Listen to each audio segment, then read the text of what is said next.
Vamos então conversar agora ao vivo com o ex-juiz, ex-ministro da Justiça, Sérgio Moro. Ele está lá no nosso estúdio em Brasília. Muito obrigado pela participação aqui. Em primeiro lugar, eu vou tratá-lo por senhor. Ainda associa sua imagem à do juiz, de cara fechada, vestido de preto, tomando decisões importantes, de grande repercussão política e participante de tudo o que a política brasileira teve para oferecer nos últimos 10 anos, pelo menos. Agora, político. Senhor Sérgio Moro, defina para mim o que é o político Sérgio Moro e o que seria sua principal qualidade eleitoral. Boa noite. Boa noite, Vac. Eu vou lhe chamar então de senhor William Vac para fazer a contrapartida. Mas olha, eu estou sem gravata e você está de gravata. Então é um outro contexto. Eu trabalhei como juiz no caso da Operação Lava Jato. A Operação Lava Jato foi uma investigação, a maior investigação da história do Brasil sobre corrupção. E foi o momento que as instituições e o povo brasileiro, vamos lembrar, as milhões de pessoas saíram às ruas, nós conseguimos quebrar a impunidade da grande corrupção. Nós tínhamos lá uma prática da corrupção, as pessoas praticavam ela dia a dia. A Petrobras foi saqueada como nunca antes nesse país e ninguém era punido. E a Lava Jato veio e quebrou essa tradição. Isso foi um grande ganho para o país. Isso foi uma afirmação de um governo de leis, do Estado de Direito. Mas isso foi num contexto anterior. Depois eu fui ao governo. Um dos objetivos da meu ingresso no governo era consolidar esses avanços anticorrupção.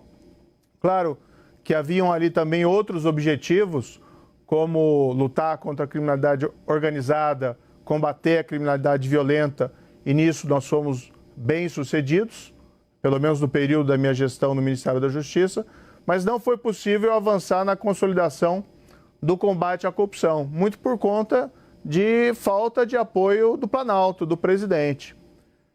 Recentemente, fui convidado pelo Podemos para ingressar na política e apresentar o meu nome para a sociedade brasileira, e nós estamos construindo um projeto que envolve tanto a reconstrução do combate à corrupção, como também o enfrentamento das dificuldades que hoje sofre a população brasileira, como desemprego, até mesmo a fome que nós vimos retornar, a inflação elevada, o combate à pobreza, a retomada do desenvolvimento econômico. Então esse projeto ele transcende, ele é muito mais amplo do que o mero combate à corrupção.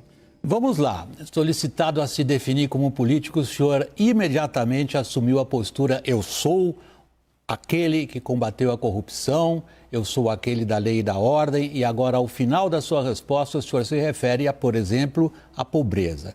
Como o senhor pretende acabar com a pobreza? Todos prometeram isso.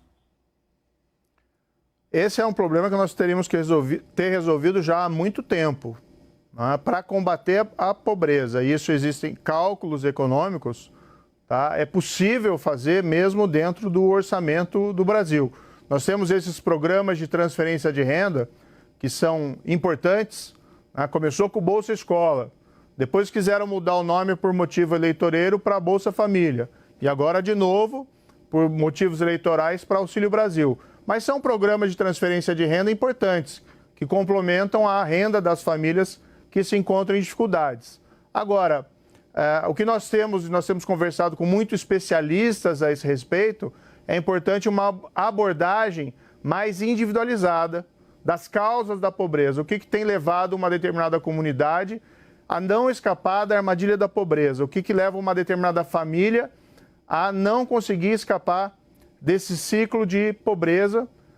E aí nós temos que identificar essas causas. Às vezes pode ser uma coisa simples, uma falta de emprego, uma oportunidade de ensino, às vezes até um tratamento da saúde. Ou seja, é preciso ajudar as pessoas a serem resgatadas desse ciclo da pobreza, e isso envolve uma abordagem diferente da que tem sido feita desde a época do governo do Partido dos Trabalhadores e mesmo nesse governo. Por isso que eu falei, quando me filiei no meu discurso, na criação de uma força-tarefa de erradicação da pobreza. Seria a criação de uma agência independente que teria uma missão muito específica: acabar de vez com a pobreza no Brasil. Nós podemos fazer isso.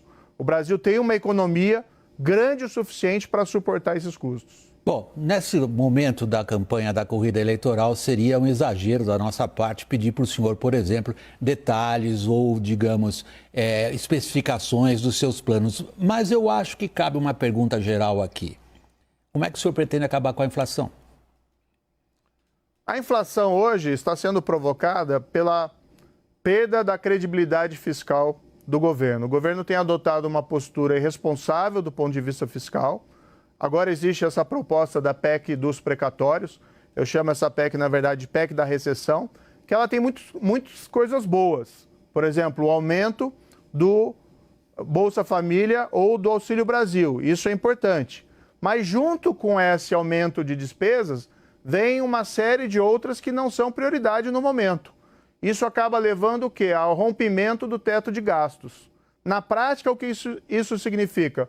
O Brasil perde credibilidade fiscal, leva ao aumento da inflação, e as pessoas estão sofrendo isso na pele. A gasolina aí é quase R$7, o preço dos alimentos subindo, as pessoas tendo dificuldades até para acesso a esse bem básico que são os alimentos. Nós temos visto cenas terríveis de pessoas buscando alimentação em restos de comida. Ou seja, isso é todo um resultado dessa perda da credibilidade fiscal. Isso gera necessidade do Banco Central para combater a inflação de elevar os juros. Com mais juros, o que você tem? Mais dívida, a dívida cresce mais rapidamente, as pessoas passam também a ter dificuldades, isso vai levar à elevação da dívida pública e vai gerar, essa é a principal preocupação, William, vai gerar recessão. E recessão significa, para quem não entende, perda de emprego. No próximo ano, nós temos um grande risco de entrar num processo de recessão que vai gerar perda de empregos, como ocorreu durante o governo do Partido dos Trabalhadores em 2014 e em 2016, aquela que foi a pior recessão da nossa história. Vamos lá, o senhor falou em gasolina, o senhor venderia a Petrobras? Essa é uma questão que você tem respondida com base no estudo. Tá? Não se pode fazer uma afirmação categórica a esse respeito. Eu sou a favor de uma economia liberal. Eu acho que o papel da iniciativa privada, de uma iniciativa privada que busque inovação, que busque abertura de mercados, é fundamental. E vejo o papel do Estado dentro da economia um papel mais limitado, um papel regulador. De produção de bens e serviços, nós temos que verificar quando e como isso deve ser necessário. Agora, qualquer decisão de privatizar a Petrobras depende de uma análise de como isso vai ser feito. E, no fundo, nós estamos falando aqui do problema errado. Nós estamos indo para um mundo de baixo carbono. Nós estamos indo para um mundo em que a preocupação é a economia digital, a economia verde, a sustentabilidade, fontes de energia renováveis. Nós vemos o mundo inteiro hoje discutindo a substituição do combustível fóssil por outras formas de energia, carros elétricos. Ou seja, nós estamos presos numa discussão sobre a privatização da Petrobras que é do século passado. Isso já devia ter sido resolvido lá atrás. Agora, se do ponto de vista econômico fizer sentido a privatização da Petrobras, se isso gerar eficiência para a nossa economia, a decisão tem que ser tomada. Agora, não posso fazer esse tipo de afirmação sem que nós façamos um estudo. A política pública tem que ser baseado em evidências, tem que ser baseado em fatos, tem que ser baseado em ciência. E isso tem faltado, lamentavelmente, nos últimos tempos no Brasil. Deixa eu permanecer um pouco ainda nesse campo das políticas públicas e das reformas, que em algumas das suas declarações recentes, depois que o senhor se filiou ao Podemos, o senhor tem acusado a falta de reformas. Com qual o senhor começaria? Nós temos reformas importantes e várias dessas reformas têm que ser tratadas concomitantemente. Vamos fazer um paralelo aqui do Brasil com os Estados Unidos. Os Estados Unidos teve a grande recessão, que começou em 29, e ela escapou através de políticas vigorosas, chamadas do Nova Política, o New Deal, do presidente Franklin Roosevelt, e ele encaminhou as reformas de maneira concomitante, porque os problemas eram urgentes. Então, o que tem que ser feito? Sim, se pode estabelecer prioridades, mas nós não podemos ficar nessa de fazer uma reforma relevante a cada 4 anos. O governo atual fez uma reforma que foi a reforma da Previdência e simplesmente parou. Não fez mais nada de maior relevância. Fez ali uma coisinha ou outra e normalmente sempre com problemas. Você perguntou há pouco da privatização da Petrobras.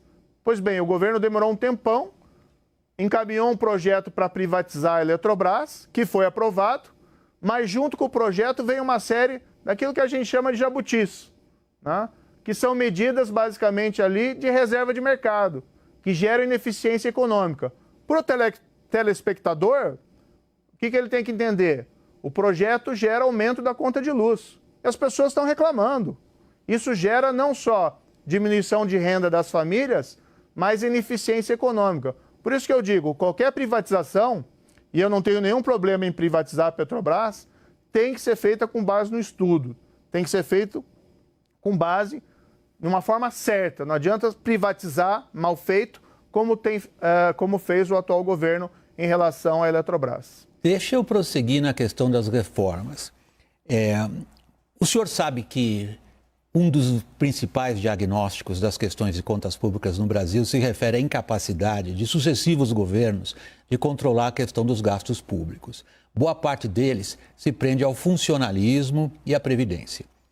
O senhor seria a favor de uma reforma administrativa que abolisse os privilégios, por exemplo, do judiciário, ao qual o senhor pertenceu boa parte da sua vida?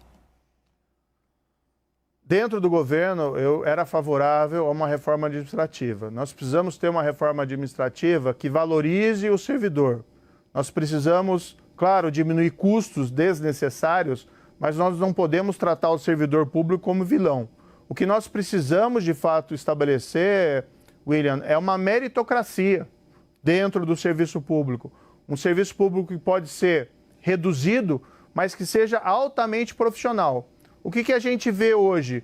O servidor que trabalha enormemente é tratado da mesma forma do servidor que se acomoda, que não tem estímulos para o seu trabalho. Então, o que nós temos que fazer? Nós temos que ter uma reforma administrativa e pode ser feita via constitucional, mas também nós podemos tomar medidas na via legal, mas que valorizem o servidor buscando aumentar o seu desempenho profissional. Reduzindo custos, sim, mas reforma administrativa não pode se limitar à redução de custos, porque nós dependemos de um serviço público eficiente. As pessoas querem ter saúde de qualidade, as pessoas querem ter educação de qualidade, as pessoas querem ter segurança pública de qualidade. Precisamos tratar bem os servidores. Nós temos que valorizar os servidores pelo mérito. E isso é algo também, uma promessa que não foi cumprida. Nós temos medidas que podem ser implementadas e que não são. Algumas talvez dependam de mudança da Constituição, mas muita coisa é gestão, muita coisa, inclusive, é mudança de lei. Não é assim tão complicado nós termos um serviço público eficiente. Nós temos que ter, no entanto, um projeto. Eu não sei se quem nos assiste entendeu se, afinal de contas, o senhor lutaria contra determinados privilégios no funcionalismo público, mas deixo a seu critério se quiser prosseguir nessa linha. Não, eu tenho uma minha vida, Vac, foi sempre lutando contra privilégios. A Lava Jato, ela representa o quê? O fim do privilégio da impunidade de quem comete corrupção. As pessoas roubavam os cofres públicos, as pessoas pagavam suborno, as pessoas recebiam suborno e nada acontecia. A história da Lava Jato é exatamente o fim desse privilégio, que é um privilégio odioso. Toda forma de privilégio é odiosa. Eu, por exemplo, sou um defensor rigoroso do fim do foro privilegiado, que é basicamente uma medida que trata o político como alguém superior ao cidadão comum. Nós temos que acabar isso. O senhor está disposto a combater também privilégios fiscais? Nós temos que discutir todos esses privilégios fiscais. Tá? Nós temos que tratar as pessoas de maneira igual. Isso é o caráter de uma república. Então, mesmo privilégios na área administrativa, benefícios que não tenham razão de ser e que destoem do tratamento que é dado geralmente a todas as pessoas nas mesmas condições, nós temos que ter uma política pública de eliminação. Vamos a uma outra questão, que é o relacionamento entre os poderes e as instituições. O senhor, por exemplo, apoia a recente liminar da ministra Rosa Weber, que suspendeu o orçamento secreto no Legislativo, acusando-o de ali estar escondido o signo do mistério, o senhor consegue governar com as prerrogativas que o Legislativo tem hoje em relação ao Executivo? É preciso governar, Vac, com um projeto. A crítica que pode ser feita ao atual governo, respeitosamente, eu não quero levar nisso nada pessoal, o governo não tem um projeto, o governo não tem liderança. Como se vai negociar com o Congresso? Como o Planalto pode negociar com o Congresso se ele não tem um projeto? Que espécie de país que é o Planalto? Ninguém sabe. Qual é a liderança do país em torno desses projetos? Hoje, praticamente, houve uma delegação completa do governo àquilo que é chamado Centrão dentro do Congresso.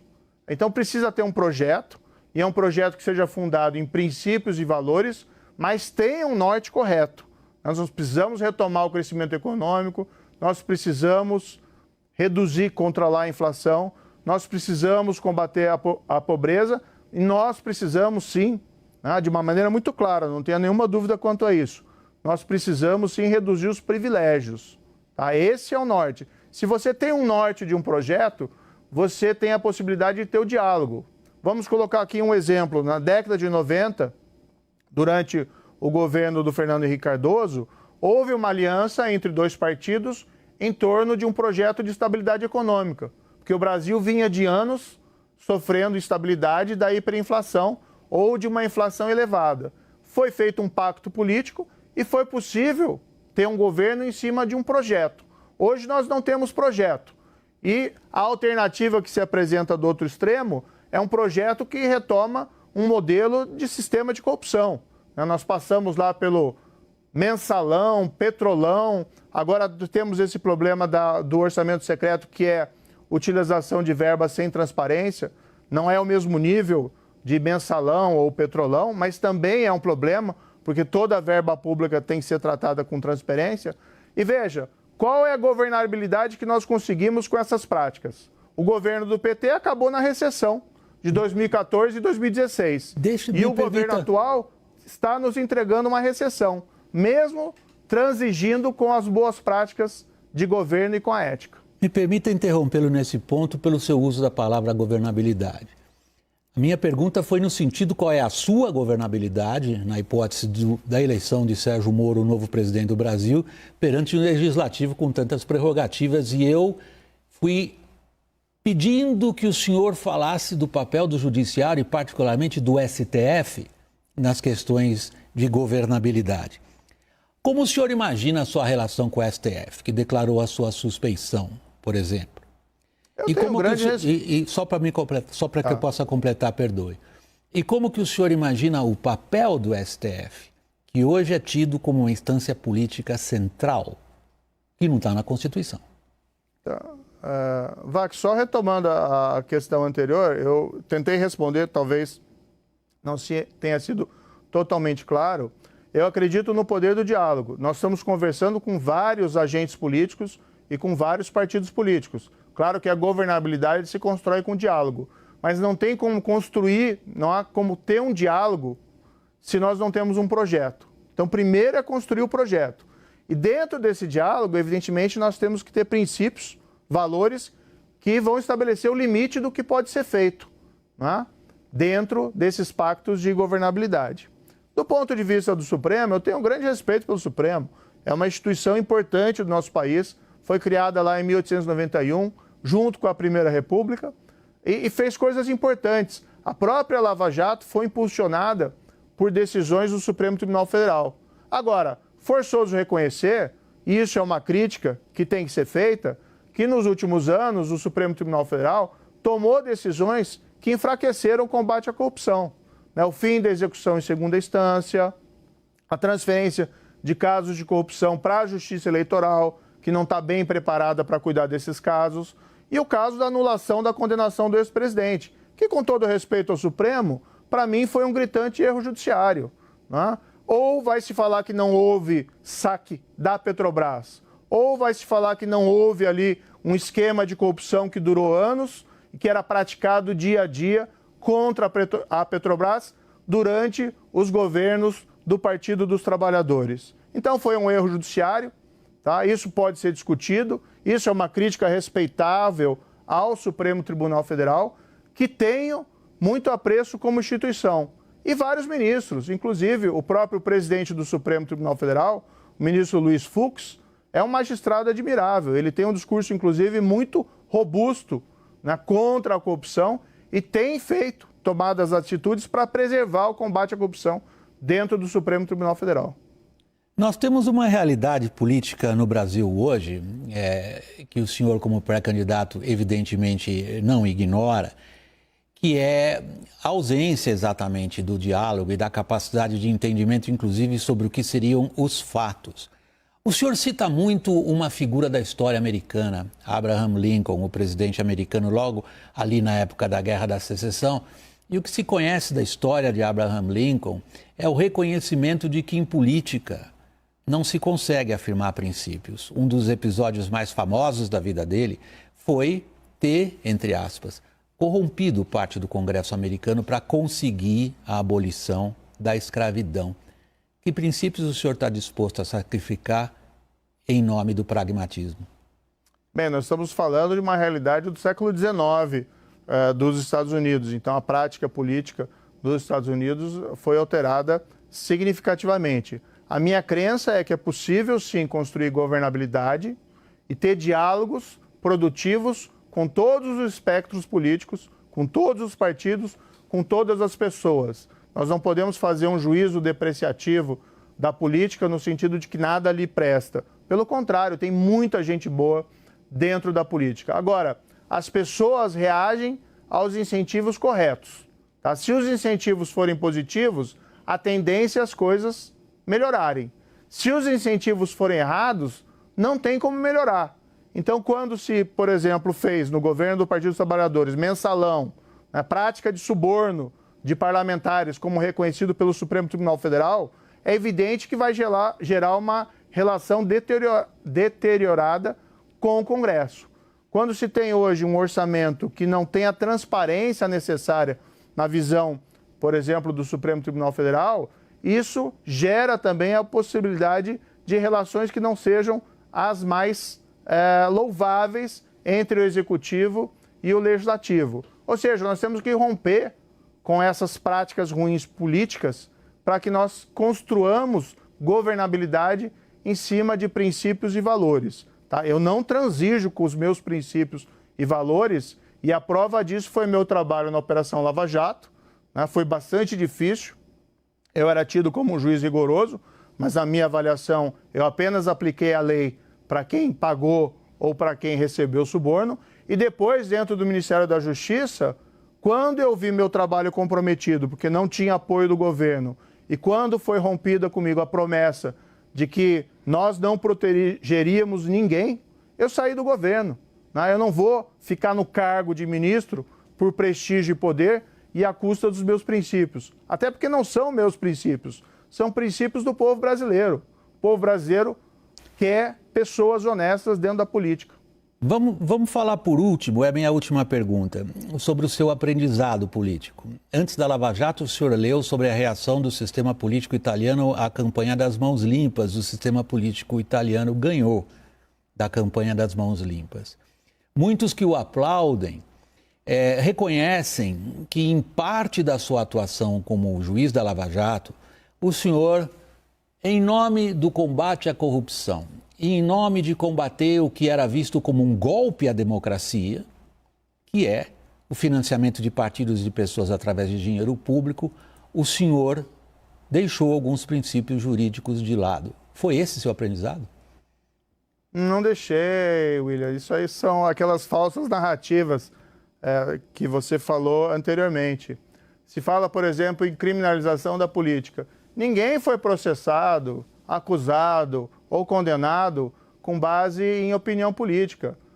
As acusações foram feitas porque alguém pagou e alguém recebeu suborno. Eu proferi as decisões, mas quando se critica hoje a Lava Jato, parece que eu fiz tudo sozinho. Não foi. Foi um trabalho institucional. Minhas decisões foram examinadas pelo Tribunal Regional Federal de Porto Alegre.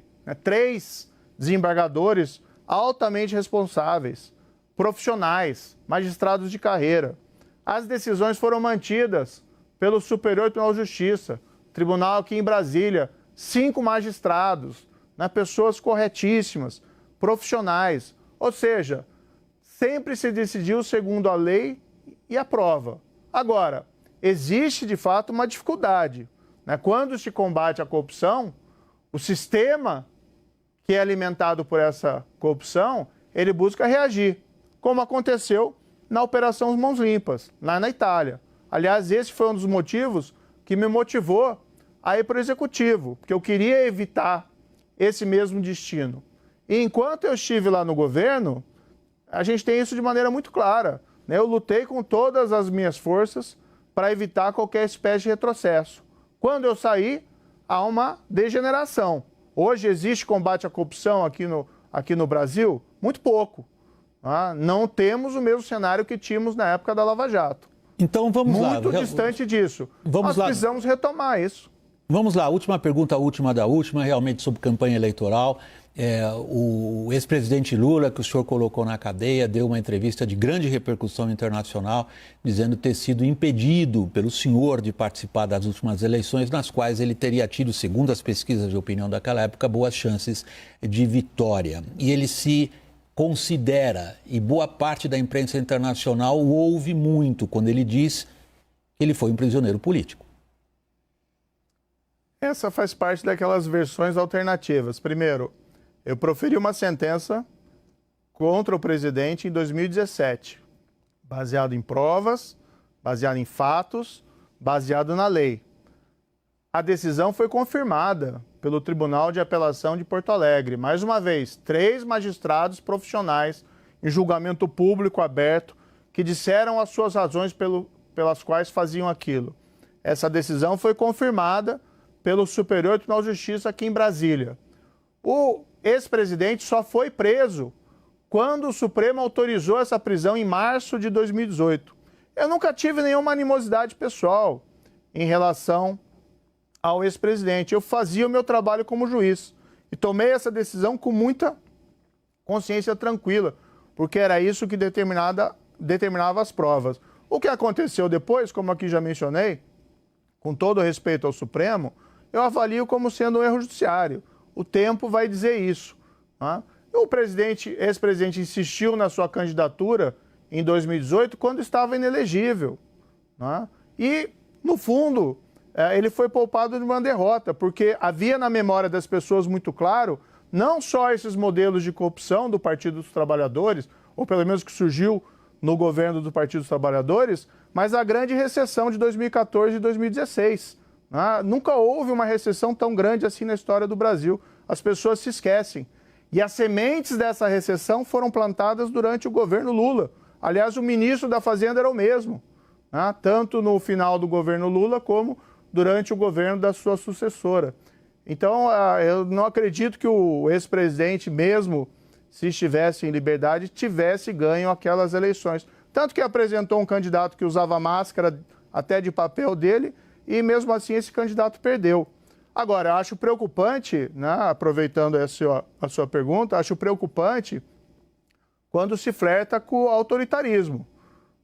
Quando você tem alguém que quer ser candidato a presidente e tem uma possibilidade, eventualmente, de ganhar as eleições, que fica elogiando Cuba, minimizando as restrições à liberdade que existem em Cuba, os presos políticos que existem em Cuba, quando fica elogiando a Nicarágua, que acabou de passar por eleições nas quais foram presos por motivos políticos, não por corrupção. Quando foram presos por motivos políticos os adversários, eu acho que a gente tem razão para se preocupar.